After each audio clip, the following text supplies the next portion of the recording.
Officer Sylhet জেলা প্রশাসক জনাব সরওয়ার আলম সাহেবকে অনতিবিলম্বে তার বদলি প্রত্যাহার করে আবারও এই সিলেটের উন্নয়নে এবং সিলেটের উন্নয়নের অংশীদারিত্বে তাকে কাজ করার সুযোগ দেওয়ার জন্য মাননীয় প্রধানমন্ত্রীর সদয় দৃষ্টি আকর্ষণ করছি। আমরা বিশ্বাস করি মাননীয় প্রধানমন্ত্রী উদ্যোগ নেন, তাহলে সিলেটের আপামর জনতার মেন্টিনকে কাজে লাগিয়ে উনি যদি আমাদের আহ্বানে সাড়া দেন, আমরা উনার কৃতজ্ঞ থাকবো এবং আমাদের সিলেটের উন্নয়নে ইনশাআল্লাহ বলিষ্ঠ ভূমিকা পালন করবেন। আমরা বিভিন্ন জায়গায় সিলেটের বিভিন্ন জায়গায় আন্দোলন শুরু হয়েছে।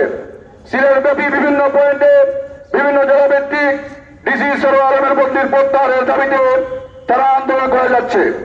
আমরা আশা করি বর্তমান সরকারের শুভবুদ্ধি উদয় হবে, তারা অনতিবিলম্বে তাদের সেই যে সিদ্ধান্ত নিয়েছেন সেই সিদ্ধান্ত পুনর্বিবেচনা করে আবারও সিলেটের উন্নয়নে তাকে কাজ করার সুযোগ দেবে। আমরা